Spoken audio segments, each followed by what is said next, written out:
回はマイクロエースの48分の1スケール日本陸軍戦闘機川崎5式戦闘機の仮組みを行います。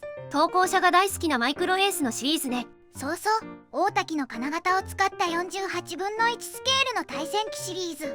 こちらは日本の対戦機だからリベット表現のキットですね。オーモールド全面オーリベット表現となる。48分の1スケールの5式戦、あまりキット化されていないイメージですね。48分の1スケールに落ち着くまでは50分の1スケールで出ていた。50分の1ですか。1965年にタミヤと大滝から出ている。大滝の50分の1スケールは今回の48分の1スケールとは別のもの。微妙なスケール違いがあるにせよ、大滝は2回キット化していたのね。大滝の48分の1スケールは1974年に発売され、1985年にはハリーから発売されているので、この頃に金型が移管されたものと考えられる。長谷川が出すのが1995年ですね。そうですね。大滝版のキャノピーは累積型キャノピー、長谷川版はファストバック型キャノピーも出ています。長谷川はキャノピー違いを展開してるのね。とはいえ長い間大滝版しかなかったわけで、貴重なキットだったのは間違いないです。ところで5式戦は3式戦飛燕を回収した戦闘機ですよね。そうそう、飛燕は改修を施した3式戦2型もあって、3式戦2型？飛燕は水冷エンジンのハ40を搭載した戦闘機なんだけど、性能向上を目的にハ140に変更したのが3式戦2型となる。改修に伴い全長が長くなったのね。そうなのですが、工業力の低さから水冷エンジンのトラブルが続出。改修したできたエンジンはさらにトラブルが多そうね。そうそう、そんなわけでエンジンなしの機体が工場にストックされる事態となった。首なし飛燕というわけね。事態を重く見た陸軍は飛燕の空冷エンジン化を川崎に打診したというわけです。選ばれたエンジンはハ112ね。海軍では近世62型と呼ばれてましたね。こうして出来上がったのが5式戦というわけです。ふむふむ。1944年10月に正式発注されて、12月末には設計完了。1945年2月に初飛行となった。すごいペースで出来上がったのね。出来上がった機体の評判はどうだったの？空戦能力、信頼性など好評だったみたい。それは良かった。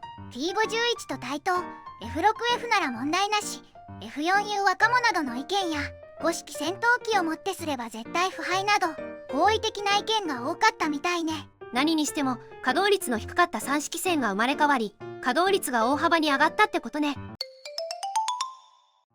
まずはパッケージ内容を確認するのだ。お願いします。パッケージイラストは空戦中の5式戦闘機なのだ。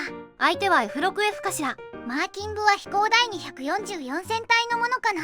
八日市飛行場に展開していた時期ね。では中身を開けていくのだ。グレーのランナーが3枚、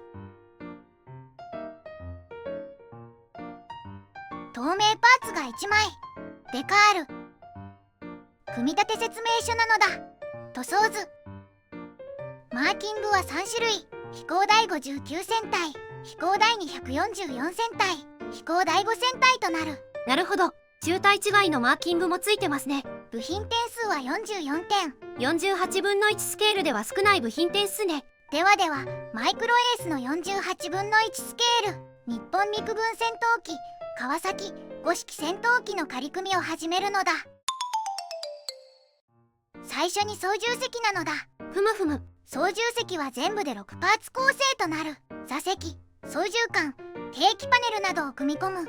いつもの人がついていますね。48分の1スケールにしては物足りない構成なので、この方にご登場いただいた方がいいかもね。次はエンジンですね。エンジンは4パーツ構成でハ112を再現している。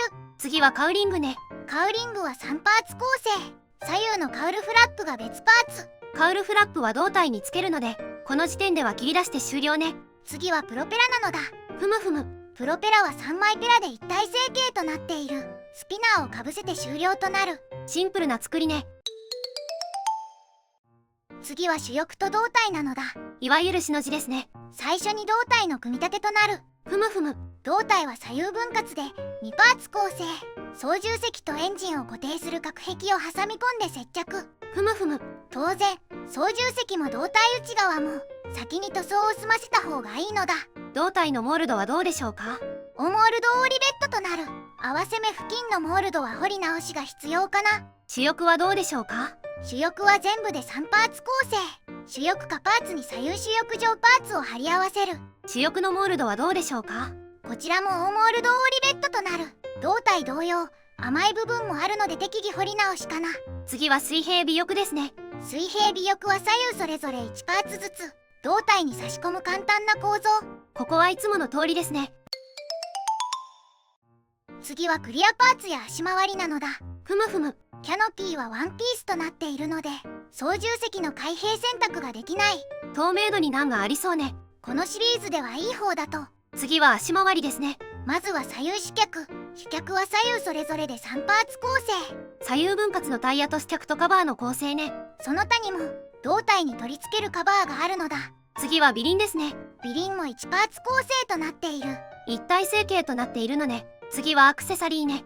左右主翼下部に増装をつける。左右ということは2個作るのね。増装は上下分割でパイロンを取り付ける。次はアンテナなどね。操縦席後方にアンテナをつける。右主翼には気筒管ね。最後はエンジン関連の取り付けで終了となる。排気管を塗装してからカウルフラップをつけた方が良さそうね。最後に総評なのだ。今回はマイクロエースの48分の1スケール日本陸軍戦闘機川崎5式戦闘機の仮組みレビューしたのだ。仮組み後の感想はどうでしょうか？古いキットながらパーツの合いは意外といいのだ。主翼と胴体の合わせ目が修正が必要そう。上下の合わせ目で必要そうね。修正するとモールドやリベットが消えてしまう。その部分の彫り直しは必要そうね。